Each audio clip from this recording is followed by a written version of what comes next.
it's just funny the way that we always want to set really hard goals, like not difficult goals, but like inflexible ones. And I think there's that pressure all the way, I mean, all through our lives, but especially like through our 20s and into our early 30s when things feel really unsettled. You really need mentors, and you need mentors who are in the same field as you. Absolutely. Professionally, or like the same area of life, you know what I mean? Who have a life similar to yours, because like now everybody suggests like going to therapy, right? Which like you should go to therapy, sure.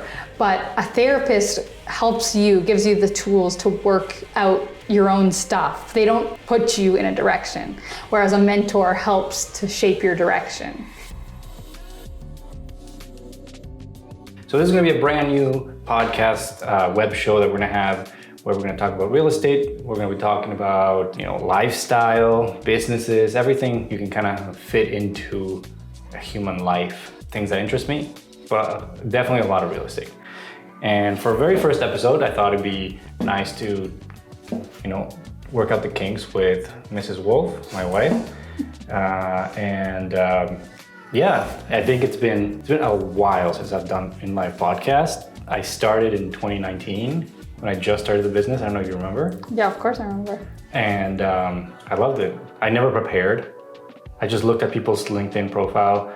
Like I would invite people on LinkedIn because I was in Northern Ontario. I didn't know anybody, so I would just invite industry people of any kind of thing. Like I had people that owned, I remember Rob, who owned a welding shop, a big welding shop. Another gentleman, which I don't remember his name, that owned did aviation and helicopter maintenance and had a business like that, like really random ones. Yeah, really cool guests. They were cool, but I wouldn't know anything about their industry. All I would do is invite them, see if they show up in person, and then I would look at their LinkedIn profile, kind of read it, and then just like, what do you do? Oh yeah, cool. And then it went off, but I think it was okay. Yeah, it was good. That's how you get interesting things out of people. So we're back, finally. I've done a ton of Zoom ones. They're not the same because for the Zoom ones, there's no conversation. For me, it's very hard to connect with somebody on Zoom and like riff because I can't remember the questions unless I have them in front of me. But if I'm sitting with you, I'll just ask you stuff that I'm interested in, and that's what we're going to be doing now. Why don't we start off with a topic, easy topic for us, goal setting? What do you think? Yeah, I think a lot of people are interested in how to set goals, and they feel like they don't know how to do it. Not that we're experts and we're telling you how. We're just going to talk about like how we do it. Well, I think when I think about goal setting, I like imagine myself when I was really trying to picture my future, which is like, that stage and now especially that I work with teenagers now, it's like that stage when you're first finishing high school and everybody's like putting the pressure on you, like, oh, you should, like, what do you think you want to do? And where do you want to go? Who do you want to be? And stuff like that. And there's all that. Yeah. And you have like 5 years of like really like fluctuating time where you're just trying to figure out all those things about yourself, right? And there's like outside pressure to figure out those things and also a lot of internal pressure. So I think you are just sort of like really trying to take the time to figure all that out. And I remember that being a very stressful time. And now that we kind of have our life pretty settled, like we're married, we have an idea of the future, what it's gonna look like for us. We have careers that we don't foresee rapidly changing for us. I think, wow, like I put so much pressure on myself back then to set goals that now wouldn't even align with who we are, right? And so it's just funny the way that we always want to set really hard goals, like not difficult goals, but like inflexible ones. And we want to sort of set a plan for ourselves and follow it. And I think there's that pressure all the way, all through our lives, but especially like through our 20s and into our early 30s when things feel really unsettled. So I don't know, do you remember that period of time or like how that felt? Goals. That's what you want to hear from your husband. No, like you first of all, like let's set mentalities. Like first of all, I'm since I can remember, I guess you can call it like an entrepreneurship mindset, I guess. What does that mean? It means, to me, entrepreneur mindset means that you're okay with change, you're okay with taking risks, maybe very risky things where that could set you back to zero again. Yeah, thanks Gary Vee booking. But so I've always had that mindset, obviously because of the way I grew up, moving around a lot and a lot of change. So obviously my comfort is change. Your comfort is not change because you grew up on the other extreme. Routine. Like one house, basically your whole life. Yeah, and always routine. Like I knew exactly. Like your friends right now, your best friends right now, or are your friends from kindergarten? Basically? Yeah, from being 6 and 7 years old, yeah. Yeah, I've never kept relationships past, like, all the stages of my life. Like I've always been moving around. So goal setting, kind of hard to set goals that way. Aspirations, like more macro, not micro.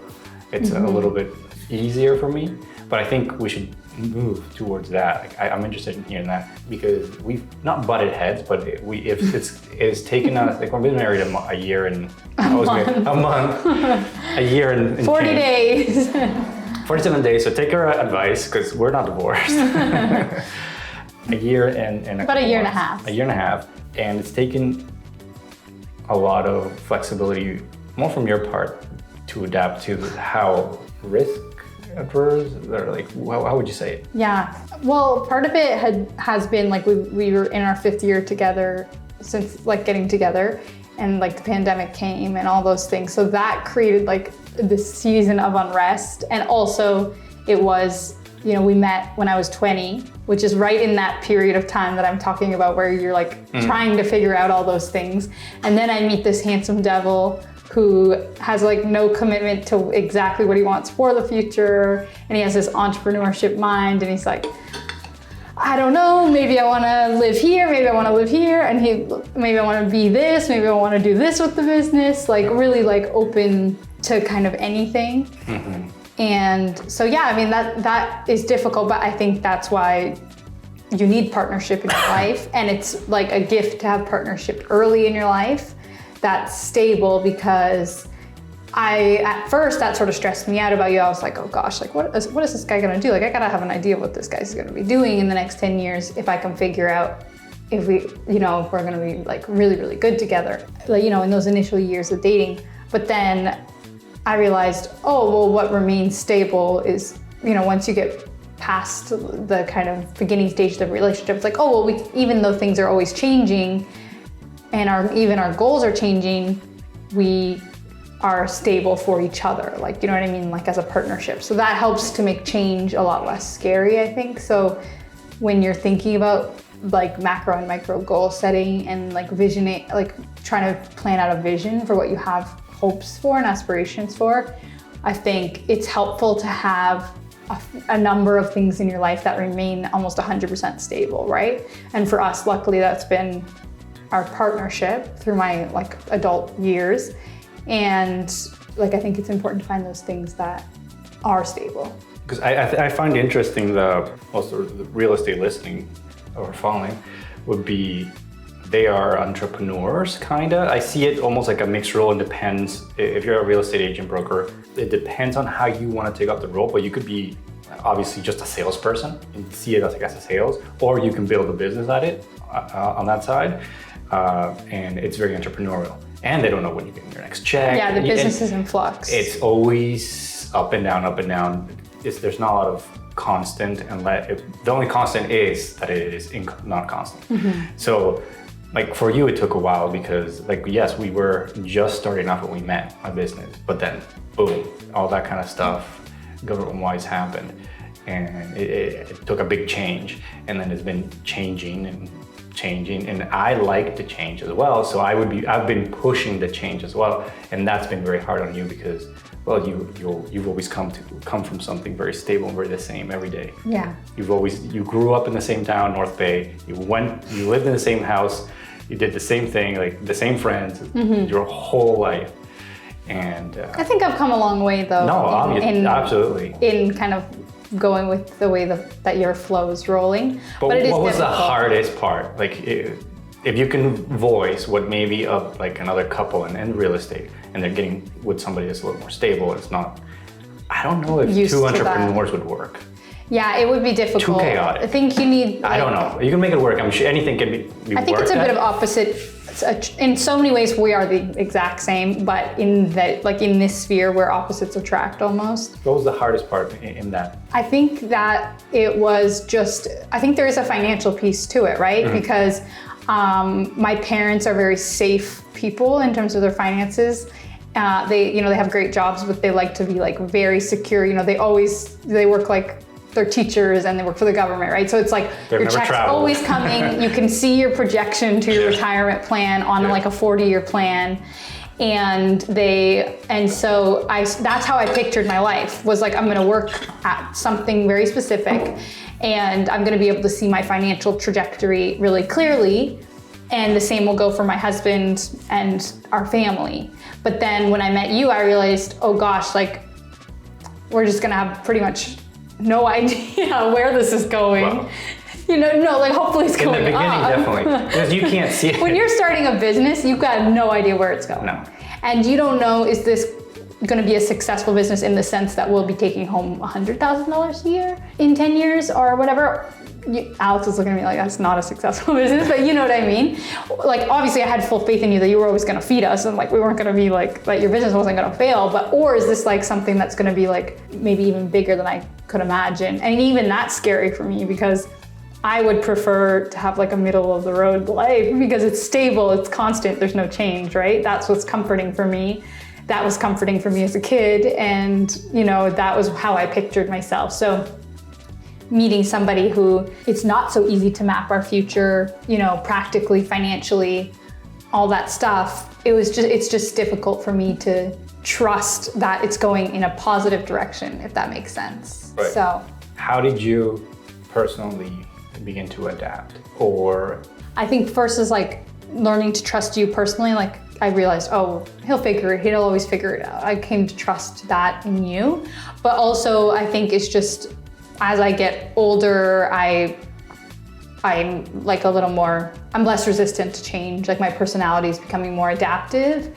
And also as I've moved into, now we're moving into spaces where there's several things in our life that are potentially open for change and stuff like that. And so I had to come around to those things, not just in terms of like where's the business going or what's it gonna be like, how can we set goals as a couple if we don't know what our professional future looks like, but also there was times where we're like, well, what does having kids look like? Or what does our living situation look like in the next 5, 10, 15 years?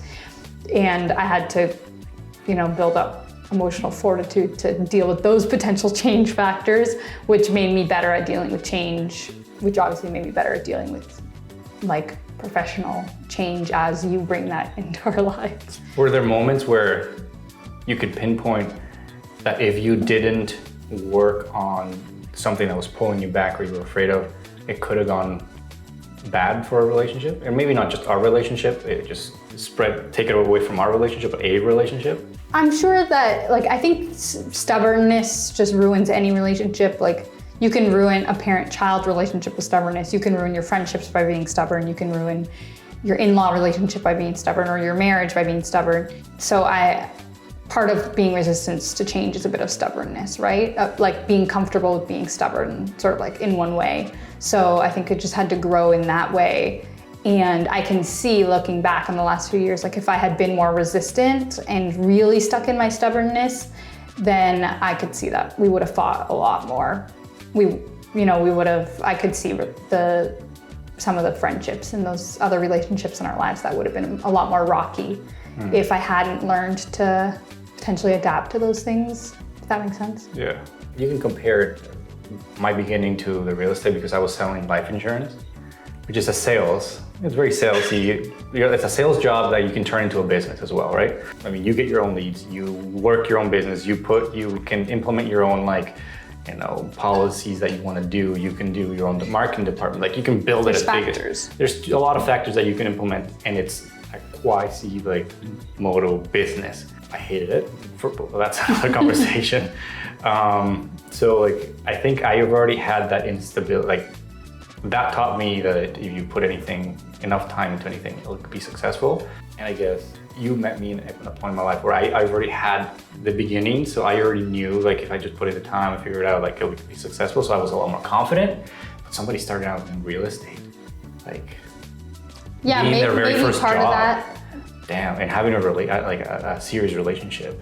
Maybe if like we were saying before, you need somebody you need a bit of an opposites attract experience. You also need somebody who's maybe has gone through those things. Like our age difference came into play there, right? I hadn't had the chance to kind of sort out that stubborn piece of me or that resistant to change piece of me. Whereas not only was it natural to you because of who you are, but also you had kind of dealt with that in terms of finance and professional world and stuff like that. So maybe like what I might say to a real estate agent who was saying like, I don't know what to do. I want to be in the business. I'm passionate about it, but this is causing me a lot of anxiety, the inconsistency, all those factors. I would probably say like, well, do you know somebody who's 8 to 10 years older than you, who you look up to, who can tell you like, oh yeah, that I fought through those early years and this is what I did to make it easier. And that's what suggesting a lot of people say, like a mentor. Yeah, you need a mentor, I think, and somebody who... That's something I didn't have in real estate, in life insurance when I was doing like financial and stuff. They signed me up, I got my license, that was it. Mm-hmm. And I'm like a 21-year-old, 22-year-old, had no idea about anything, no business, no nothing, and I'm just like, holy shit. You really need mentors, and you need mentors who are in the same field as you. Absolutely. Professionally, or like the same stage of life or same like area of life, you know what I mean, who have a life similar to yours. Because like now everybody suggests like going to therapy, right? Which like you should go to therapy, sure. But a therapist helps you, gives you the tools to work out your own stuff. They don't put you in a direction, whereas a mentor helps to shape your direction.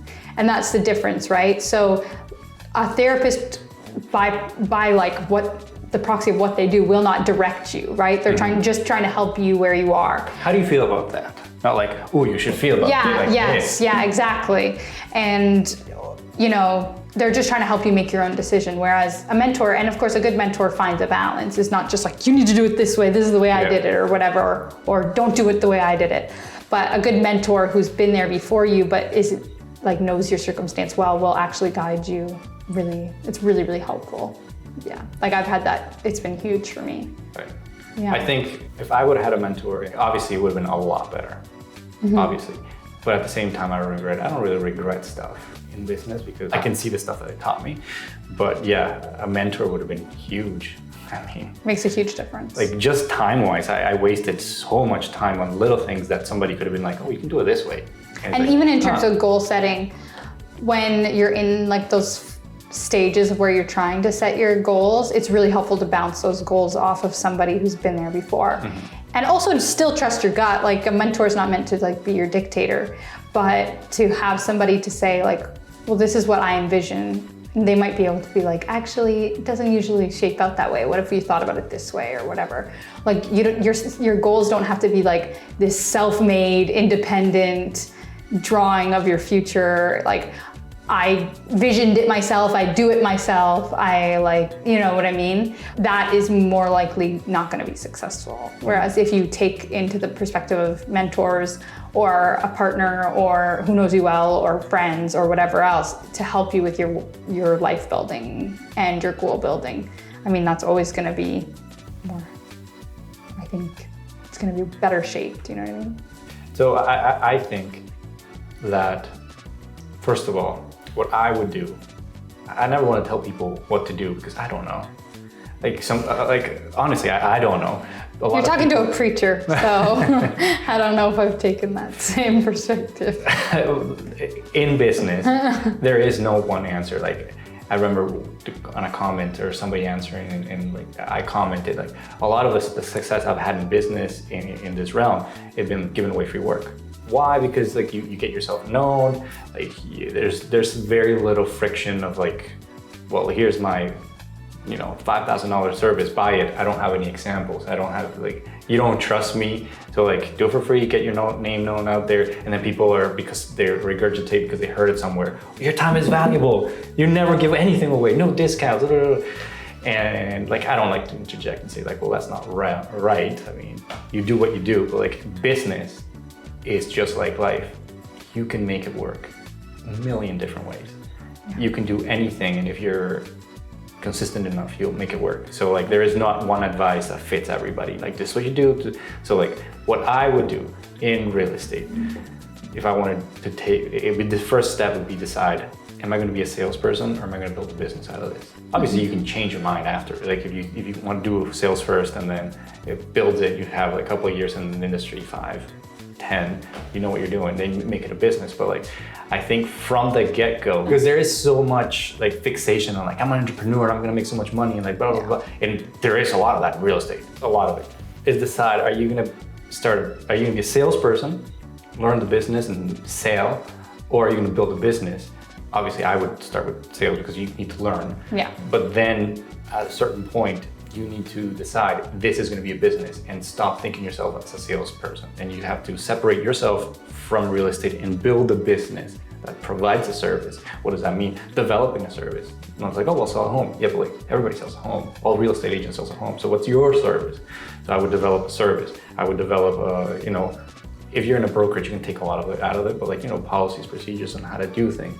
And like, am I gonna take in other realtors? Like build an actual business. And I think that would remove a lot of the instability in people's minds of which way to go. Where is this going? Yeah, what's my next move? Well, if you're just a salesperson, we'll just get better at your trade and invest in yourself, learn more, get into a good brokerage that will take care of everything. That's what I would do. But if I'm ready to make a business, then I'm no longer a real estate agent, I'm a business owner. I invest X amount into marketing, I invest X amount into development, I invest X amount into developing my brand. It changes. You need to shift your mentality.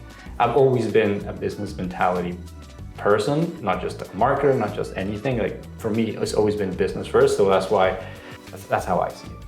I don't know what you think of that. Yeah, I think that's the problem is a lot of people get stuck in between. Right. So they potentially have interest in growing into a business or like, getting more involved in potentially opening a brokerage or something like that. But they're everybody wants not willing they want to be at the invest. Top. But they're not willing to do the investment or they're hesitant to do it. So they invest like a little when you need a lot. Exactly. Not just monetary, but like in terms of energy and focus and all those things. Mm-hmm. And even us in business, we've at times run into the same problem, right? Mm-hmm. If you don't know exactly, if you can't pull the trigger on what your next step is, you get kind of stuck. Right. Like just deciding, for me, the biggest problem has always been deciding the market or like the niche. Because how they say that the riches are in the niche. I wouldn't pluralize it. I think that makes it sound weird. Like, so I don't think that's much of a saying. Like you'll get rich. It is a saying. With your niche. Like, but the thing is they don't rhyme, so. Okay. You can become more successful. Let's talk 0 to like your first 10 million in the niche. You heard it here. Servicing that one niche, very specific, right? Because if not, then you're servicing everybody and you can't help everybody. You can't make it super, super, super, super, super narrowed down, the service and the help that you're helping. And you can't be different than everybody else. But that's always been my problem because it is hard to say, I'm gonna go this way. And again, because I'm such an entrepreneur and the way I've grown up, like I have to beat it into me, go this way, you're not tied down to this forever. But if you wanna see the most success in the meantime, in the short while, for next year or 2 or 3, you need to pick a very specific target and put all your attention into it. And I think it's a lesson that I wish I'd learned faster, which I'm still learning, but. Yeah, I think that goes for any goal setting, right? It's not just like business decisions because that's what happens with a lot of young people. They get stuck in between in the same way with like even deciding about marriage or deciding to have kids or deciding which career option to choose for themselves. It's like there's that indecisiveness that is sort of our enemy because we feel like our decisions are like, especially professional decisions, that they're like just so permanent or whatever. I think when you're young, you have so much potential. And especially here in a first world country, like you can go anywhere. And your parents tell you can do anything. Mm-hmm. It's like the Barbie movie, right? I don't know, I haven't seen it. someone went without me. You're young, so you have so much potential, and that potential gives you power. Like, I can do anything. But once you choose something, once you say, I'm gonna go towards this, you have to kill the rest. Like, you have in a lot to, of ways you do, yeah. You have to burn those bridges of possibility and potential that you have. So you're no longer a vessel of opportunity. It's scary. You are this thing, and you kind of burn those imaginary possible castles, and that's frightening. Yeah, and at the same time, when you've really invested in something, that's the time when it's going to be meaningful, and that's the time. Like, that's the way that you're going to get something long-lasting. And there's no reason you can't. Like, when it comes to professional decisions, like, you can always go back. Is it going to be hard? Yes, to restart, but you can restart at any stage of life.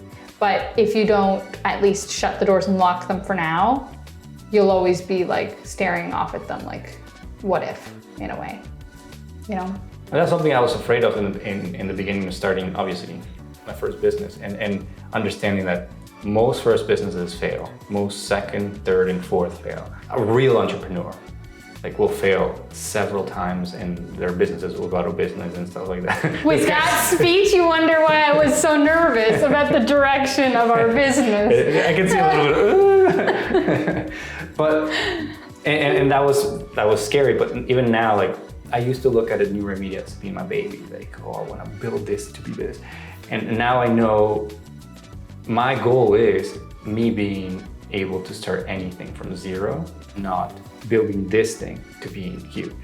So, like, my goal is learning everything and this business growing as much as I can to my, my abilities, grow us at the same time. But I know that if this fails, I can start something else and build it as well. And you have the tools and the skills. And I have the tools and skills. So now I no longer, I separated myself from being emotionally attached to the business, and I'm just here to learn everything I can and being able to duplicate that into another business. Mm-hmm. No, that makes sense to me. I think, yeah, you have to commit to something, but also not be afraid of, like, not hold on to it so tightly that if something doesn't work out, you'll be absolutely crushed. Because the reality is, like, change is always coming, right? We can never see what's coming. What do you think about vision boards? Oh, I think they're witchcraft. No, I'm 70% joking. I think they're a bit ridiculous because it's like a bit of a, if you can picture it, you can have it, sort of. Set it up, say it into the universe, and the universe will provide. It's this very, like, actually. I think that's horseshit. It's horseshit. It's a little bit elitist in a sense because the people creating vision boards are people who already have the means and the access to do those things. So it's like, you're not, like, nobody's making vision boards at the homeless shelter, right? Like, it's not like, oh, if I can picture it, I can have it, right? It's like people who are already in the position to achieve those things, and then they sort of are like, oh, it's within my grip because I said it is. Like, no, it's within your grip because you were already set up to get it. So it's good to, I think, have goals. Obviously, it's good to have goals for yourself, but vision boards are also often very materialistic, and I think they're short-sighted, and you give yourself way too much power by saying, I did this, I got this, because I made this board, or because I thought up this dream, I dreamed this dream, and I accomplished it. Right, it's a little self-centered. It's a bit much, yeah. And how are you gonna vision board a happy marriage? It's like, I don't have to vision board a happy marriage, Like, start cutting out the face of this guy, the vibes of that guy. I was hoping, I put a Mexican flag on my vision board because I was hoping to go to Cancun, but then you showed up on my dating app. Hey man, next year you're a Mexican national. The universe is not listening closely. Be careful what you glue on that shit. Yeah, no, I think you can't vision board it up. Your vision board's always gonna end up letting you down. Yeah. Yeah. How do you set goals yourself in a very stable, job environment? Because your job is basically your 2 steps and you're a 60 or 80. Yeah. Like, there's no ladder, there's no nothing. Like, how do you set goals with that? Like, or do you set goals? I think you set goals. So, like, obviously sometimes because goals people are very don't know monetary, what I do. they're like very number. Yeah, so and like, this is I wanna also a make career this where much. you make the exact same amount forever, right? And it's not a high amount. So I work for the church, the Church of England's subsidiary in Canada, which is called the Anglican Church of Canada. And so, I've been working now for over 8 years to prepare myself to become a priest. And so you do have to work really, really hard in those initial years to study theology and philosophy. What did you study in university? My undergraduate was religion and culture, and then I applied to what they call the Master of Divinity, which is like a postgraduate degree. And you... First, what do you study in university? Like, what are some of the courses? It's honestly hard to remember, but I took a lot of death and spirituality courses, religion and the environment, courses on Eastern philosophy, just basically a really broad variety. I also took really fun religion electives. Like I took a course on the occult. I took courses on cults. I took courses just really on anything. I took a course on apostasy, like people who leave religion. So it was more like a sociological overview, like why do people leave religion? What drives them to leave religion? What are the social consequences of leaving a religion if you're deeply entrenched in it? So it's a lot of sociology studies, philosophy.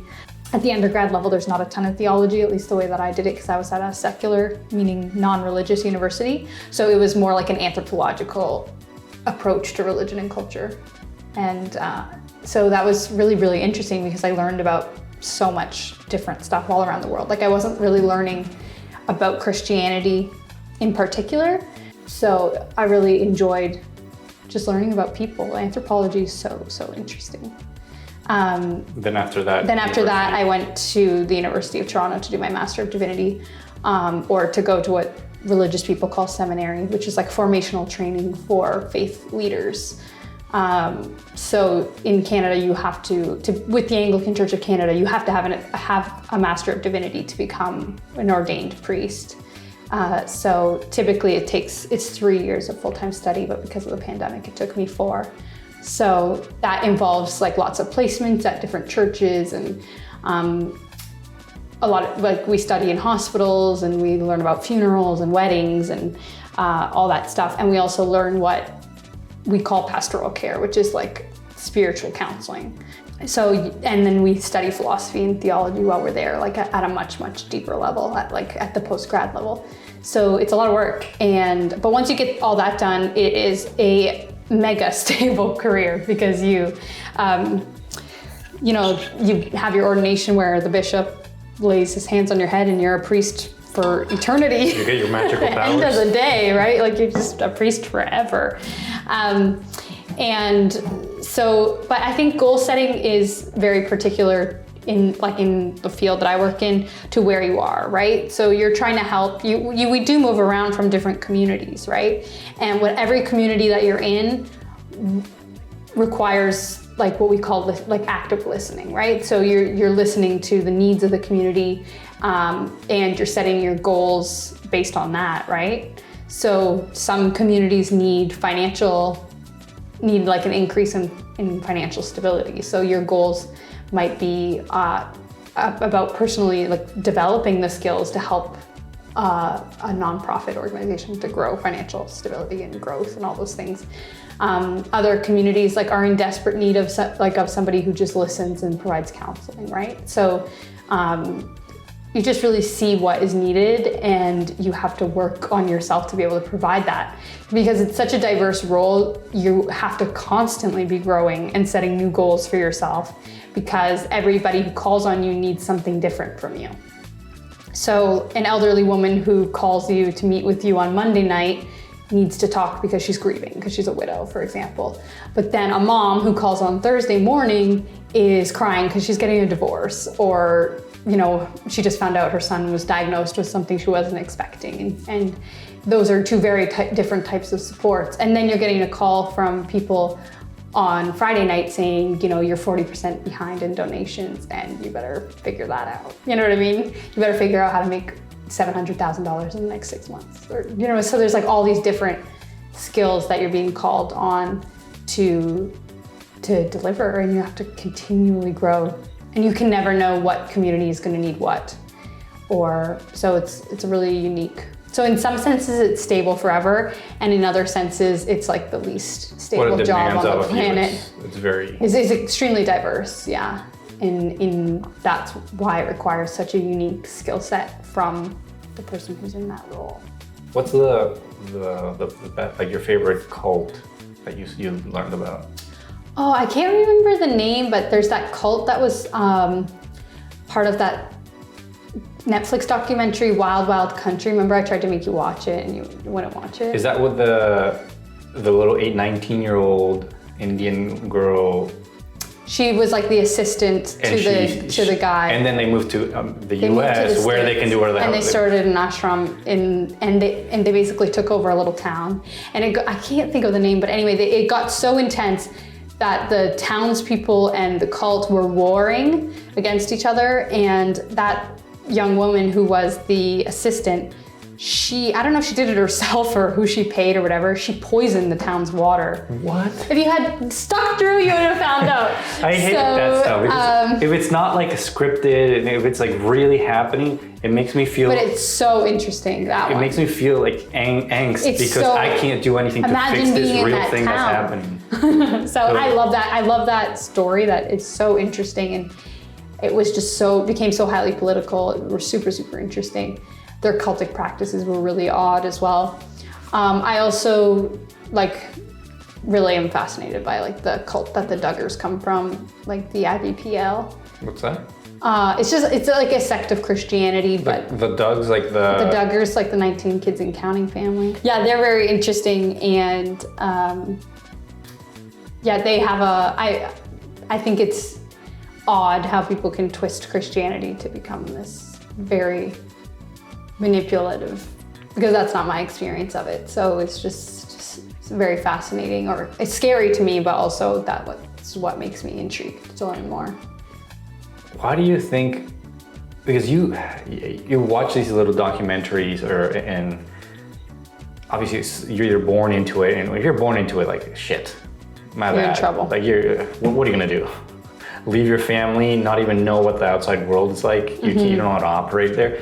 But like, what do you think calls regular people that had lives? Because I've seen, like, we saw that first episode of that one, and it's like people seeking them out or joining them, and they were lawyers, and you would think they have half an IQ. People. Yeah. Like, what draws people to cult? The regular world, the secular world, like the non-religious world, doesn't provide community. It doesn't provide definitive answers to life's most complicated questions, like why is there suffering? What comes next? Where is my loved one who I loved who died? What will happen to me?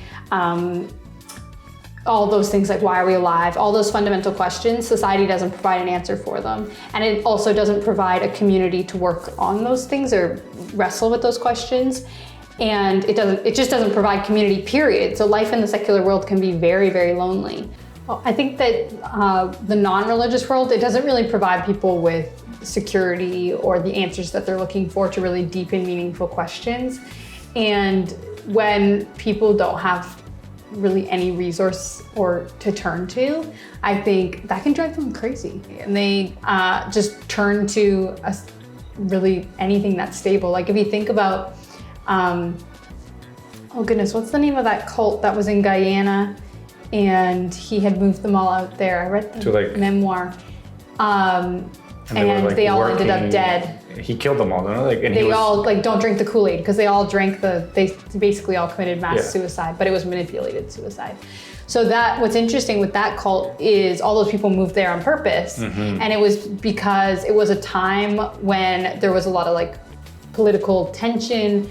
These people were fighting for racial justice at the time, equality, more opportunity for women, all these things, and they didn't see the change that they wanted in regular society. And this preacher basically said, let's all move onto this island together. We'll run a community the way we want it to be run.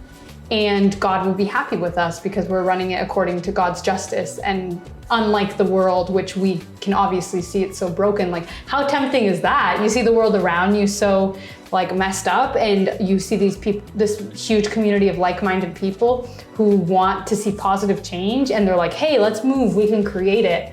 But how diluted is that? Thinking that you can create a society from one day to the other. Well, there you go. But people, it's really hard for people to pull themselves out of those delusions, I think. Right. So I can see why those things are attractive. I really can. And they provide a lot of security, because religion itself actually does not provide much security or many answers. And where cults become so problematic is they try to put definitions and like extreme borders and definitions on faith, which actually doesn't have those, doesn't provide those. So it creates stability in the world of faith to a sense, like to a degree where people feel secure, and that's very comfortable. Yeah. What about Tom Cruise's cult? Scientology? I don't know a ton about Scientology, even though I have studied it before, but I think it's similar. People are desperate to learn more about themselves. They're desperate for this like promise of transcendence or this promise of rebirth. These are like promises that are like, we have a desire for those things so deep inside us, right? Because they allow us to become free from the things that scare us the most, right? Like death. And so people are attracted to it for those things. Like they see these promises that no other space offers to give them. And they're so desperate for those things that they're willing to do anything. And then once you're in, I mean, Good luck getting that. Oh, once you become financially entwined, once you become really ingrained in the community to the sense that, like putting aside even like allegations of true abuse where people are like locked there, but even just putting that aside, like sociologically, like once you're entwined with them, it's very difficult to leave, and it's easier to just convince yourself you're doing the right thing and you're in the right place, and it's easier to convince yourself like, oh, there's going to be a reward for this suffering. You know what I mean? So yeah, I don't know much about like the experience of the people who are involved in Scientology, but whatever they're doing, they're great and making great movies. He is, yeah. Yeah. Yeah. John Travolta's not doing too bad himself, but. Well, John Travolta sucks. No. He hasn't done anything great in the past 100 years. Hairspray, take it back immediately. Hairspray was 20 years ago. Good Morning Baltimore. What's that? Lady's Choice. I don't know any of those. Iconic. But they're like Hairspray super songs. old. Like, yeah, Hairspray is pretty awesome, but like, they're very, very old. Zac Efron is like a grown man in that movie. Anyways, I'm just saying. I'm not pro Travolta. I mean, the man is at the top of a very manipulative call. Yeah. But I am pro Hairspray, and I won't let you take that away. Okay. I think this episode is done. Okay. Yeah. So now you see how our first date went. Let's wrap up this episode. I think it was a great conversation, and it was very helpful for me to do the very first dry run with you, so thank you. Hope you guys got some value out of this. Thumbs up.